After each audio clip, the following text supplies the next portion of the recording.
Bismillahirrahmanirrahim. Assalamualaikum warahmatullahi wabarakatuh. How are you today, all my students? May Allah bless you. Oke, anak-anakku semua, kembali lagi dalam mata pelajaran Al-Quran Hadis kelas 11, masih dengan tema sama, yakni di bab 6 tentang bertanggung jawab menjaga amanah. Di sini ada ilustrasi bagaimana seseorang yang memikul amanah dan tanggung jawab dengan besarnya sampai membungkuk itu kemudian teman-temannya mengucapkan selamat tahniah selamat karena dipilih menjadi wakil rakyat. Nah, menjadi wakil rakyat ini merupakan sebuah amanah dari rakyat untuk bisa menjalankan kepemimpinan dengan baik untuk menyejahterakan rakyat tentunya. Nah, ini tentu saja ada amanah yang dipikul. Dan juga di dalam menjadi wakil rakyat itu ada beragam tanggung jawab, beragam kewajiban yang harus dilakukan oleh seorang wakil rakyat. Nah, ini tentu saja tidak hanya kewajiban atau tanggung jawab di dunia, namun juga nanti dipertanggungjawabkan pula di akhirat. Nah, di bab 6 ini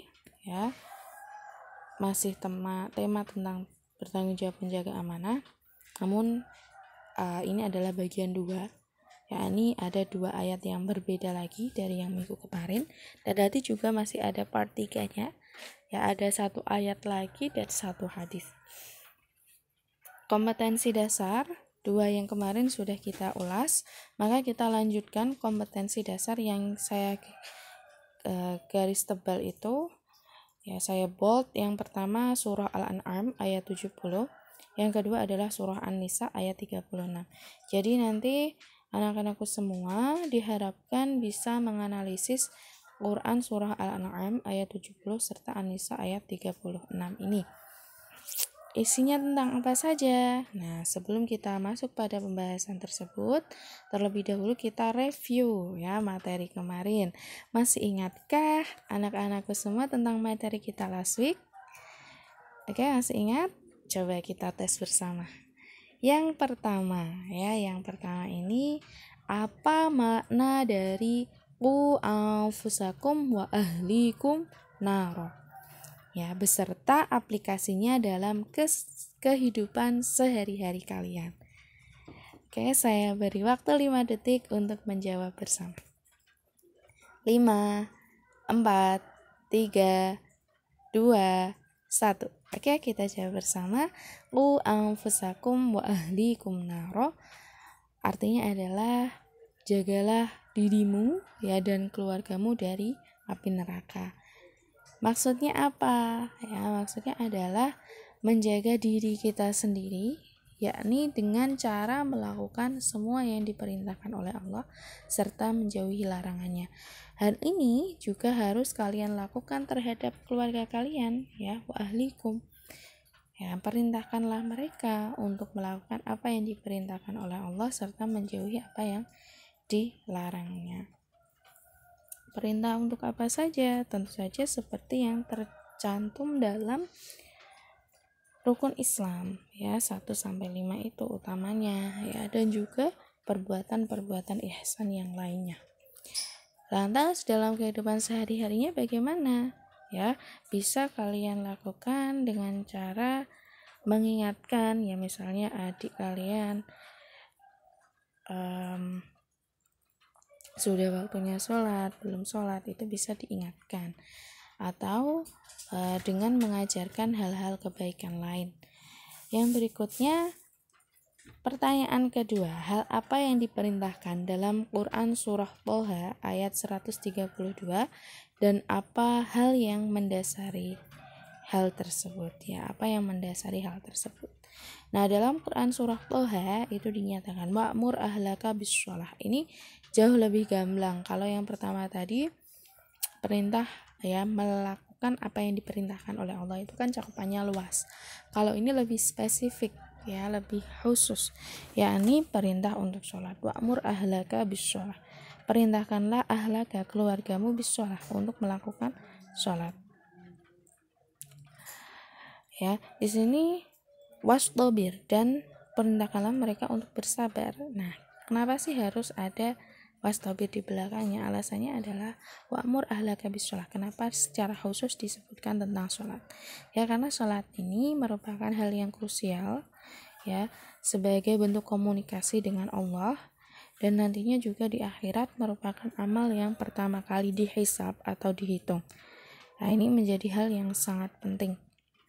Ya, amal yang paling pertama kali nanti dihitung adalah sholat. Ini sudah saya jelaskan berulang-ulang kali. Dan juga di samping itu ada kata wasdobir, ya, dan bersabarlah. Ini juga sebagai bentuk pengingat bahwasanya dalam melakukan sholat itu harus disertai kesabaran. Ya, karena apa? Mengingat waktunya, ya, kita harus melakukan sholat 5 waktu itu, ya, dalam waktu yang berbeda, jumlah rakaat sekian itu, syarat-syarat yang harus dipenuhi. Nah, bagi mereka yang tidak terbiasa untuk melakukan sholat, itu merupakan sebuah hal yang berat tentu saja. Nah, ini sudah kita jelaskan minggu kemarin. Ya, maka perintahkanlah untuk sholat, dan berikan pengertian-pengertian supaya mereka itu bersabar, karena buah dari sholat itu selain di dunia ini nanti indikasinya adalah hidup menjadi lebih teratur, ya, itu juga nanti di akhirat akan mendapatkan ganjaran dari Allah, ya, selama sholat ini dilakukan karena Allah, bukan karena manusia. Yang selanjutnya, nah, ini kita sudah masuk pada bagian 2 tentang tanggung jawab menjaga amanah, yakni dalam Quran surah Al-An'am ayat 70. Dan di situ ada terjemahan yang sudah saya garis tebal, ya, sudah saya bold, saya berikan warna ungu. Itu adalah beberapa mufradat yang harus kalian hafal, ya, yang harus kalian ingat untuk mengetahui isi kandungan dari Quran surah Al-An'am ayat 70 ini. Oke, yang pertama, tinggalkanlah. Nah, tinggalkanlah ini merupakan makna dari wadhar, ya, tinggalkanlah. Wadharil ladzina takhadhu dinahum la'iba, ya, dan tinggalkanlah orang-orang yang menjadikan agamanya sebagai permainan. La'iba, ya, permainan. Walahwa, dan senda gurau. Wa gharrathumul hayatud dunya, dan mereka itu telah tertipu, ya, tertipu oleh apa? Hayatud dunya, kehidupan dunia. Yang selanjutnya, wadzakir bihi tubsala nafsum bima kasabat, dan ingatkanlah mereka dengan Al-Qur'an, ya, tubsala nafsum bima kasabat, agar setiap orang tidak terjerumus, ya, antubsala, tidak terjerumus ke dalam neraka, ya, terjerumus ke dalam neraka bima kasabat, karena perbuatan mereka sendiri. Yang berikutnya, laisa laha min dunillah, tidak ada bagi mereka itu kecuali Allah. Maksudnya apa? Ya, tidak ada yang bisa melindungi, tidak ada yang memberikan pertolongan kecuali Allah. Yang selanjutnya, ya, di akhirat nanti ini digambarkan lahum syarabum min hamim, ya, nanti mereka akan syarab, mendapatkan minuman min hamim, dari air yang mendidih, wa adzabun alim, dan azab yang pedih karena keingkaran, ya, kekafiran atau kekufuran yang mereka lakukan dulu. Oke, nanti ini kita masuk pada isi kandungannya dalam Quran surah Al-An'am ayat 70 tersebut. Yang pertama, di sini perintah untuk menjauhi mereka yang menjadikan agama sebagai permainan, agama sebagai senda gurau, ya, agama sebagai bahan olok-olok. Nah, adapun yang menjadikan agama sebagai permainan itu seperti apa? Jadi mereka menganggap bahwasanya agama itu hanya sebuah suatu hal yang tidak niscaya, suatu hal yang bisa diubah kapan saja, ya, karena mereka berpikir tidak ada hal yang akan mereka terima nanti di dunia, ya, secara real, karena nanti balasannya di akhirat kan.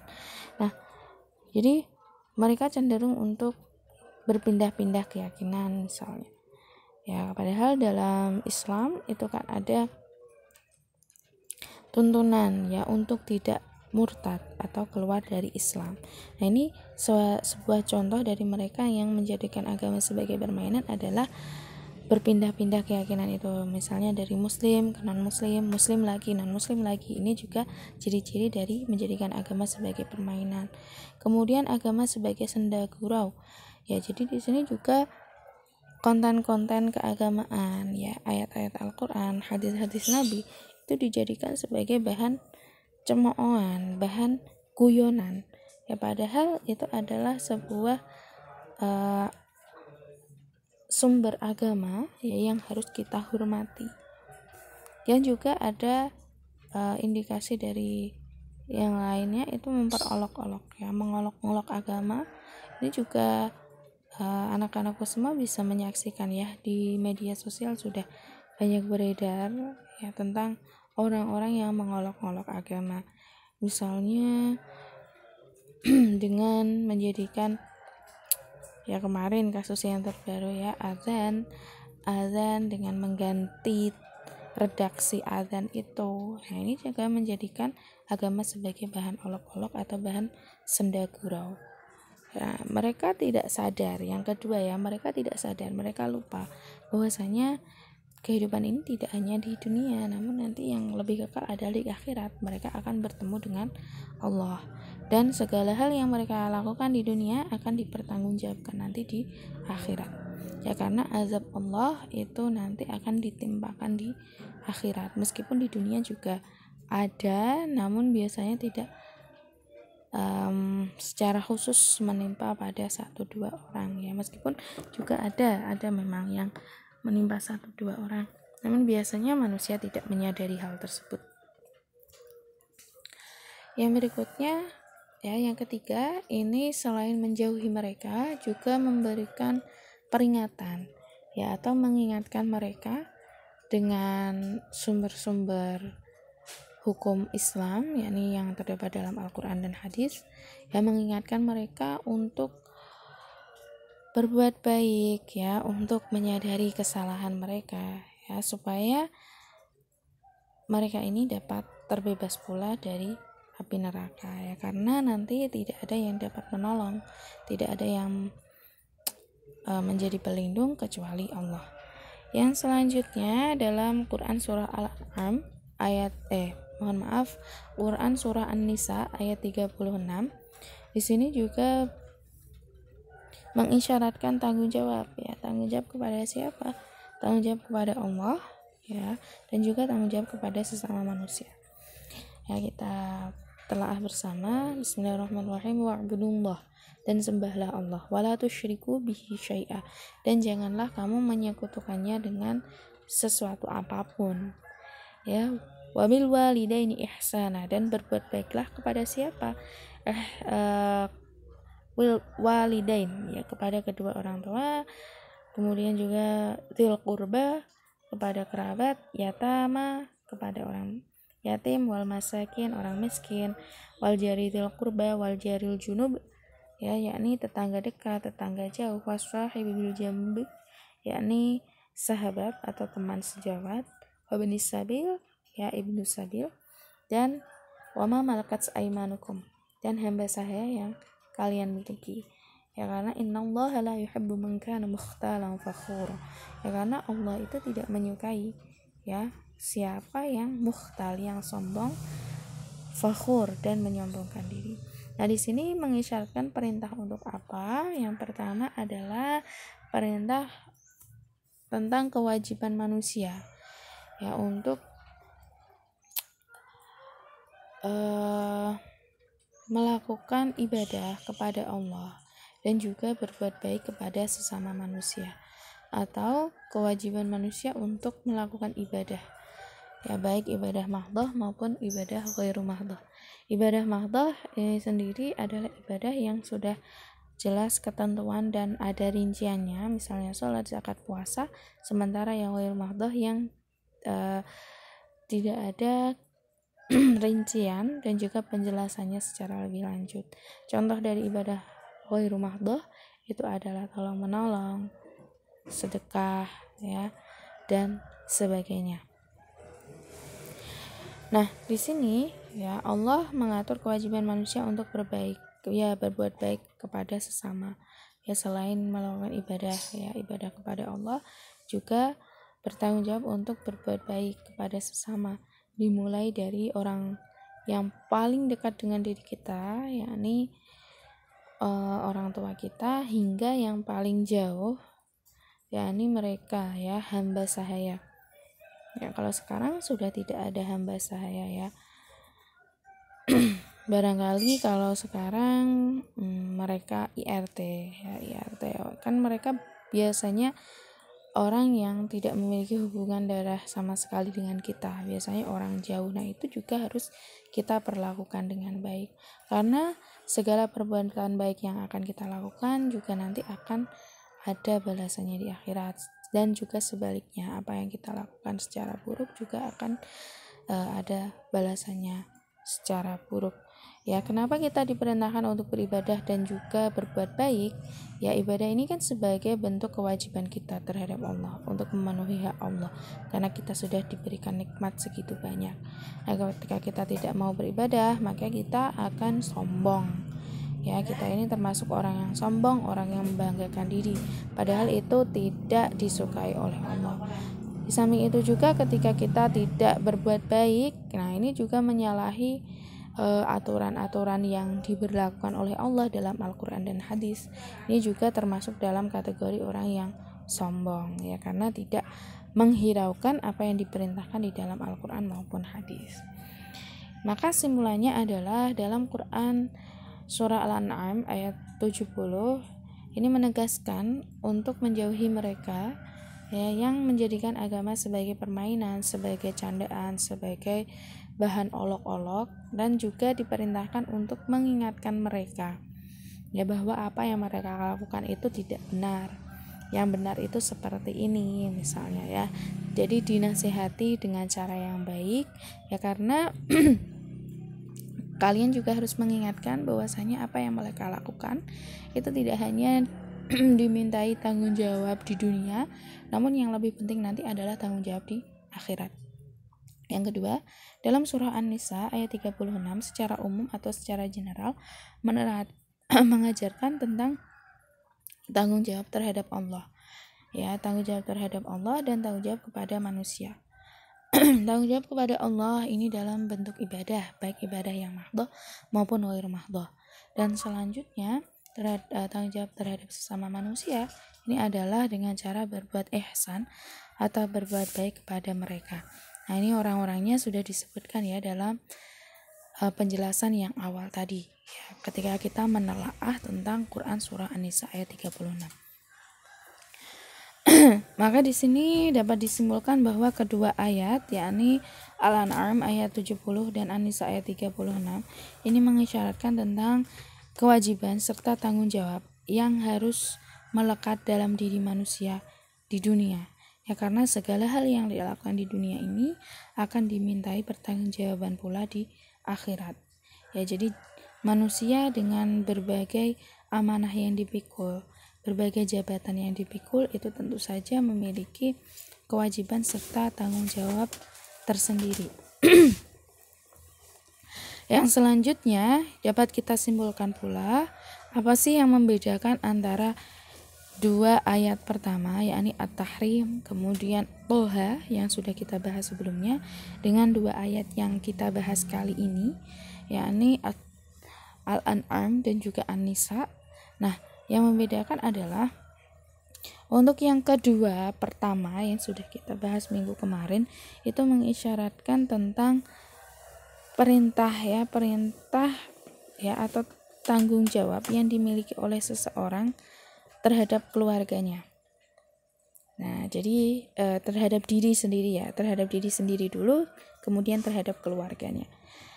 Yang selanjutnya ini, yang kedua ini ya, yang kita bahas hari ini lebih mengarah pada tanggung jawab manusia ya. Tentu saja yang pertama tadi tanggung jawab kepada Allah ya, tanggung jawab kepada Allah dan tanggung jawab terhadap keluarga. Nah, selanjutnya dalam dua ayat ini selain tanggung jawab kepada Allah, juga tanggung jawab terhadap sesama manusia. Ya, sesama manusia ini bisa mereka yang paling dekat dengan kita maupun yang paling jauh dari kita. Ya, jauh dan dekat ini maksudnya hubungan kekerabatannya. Ya, jadi kita tidak hanya memiliki tanggung jawab terhadap diri sendiri, namun juga terhadap keluarga dan juga tanggung jawab terhadap sesama manusia. Untuk apa? Untuk saling mengingatkan ya, untuk saling mengajarkan ya tentang kebaikan-kebaikan ya, tentang ajaran-ajaran yang sudah termaktub baik di dalam Al-Quran maupun di dalam hadis, sehingga semua umat manusia akan berakhir dalam keadaan husnul khotimah, dan juga nanti di akhirat ya semua manusia bisa mendapatkan nikmat dari Allah berupa surga, bukan sebaliknya yakni neraka. Baik, saya rasa itu ya anak-anakku semua. Apabila nanti ada yang ingin ditanyakan, ada yang ingin didiskusikan, tidak perlu ragu untuk bertanya, boleh bertanya di kolom komentar ya. Maupun juga kalau ada kesempatan boleh kalian wapri ya, melalui WA pribadi kepada saya. Oke. Syukron ala husni ihtimamikum ya. Wal afu minkum. Assalamualaikum warahmatullahi wabarakatuh.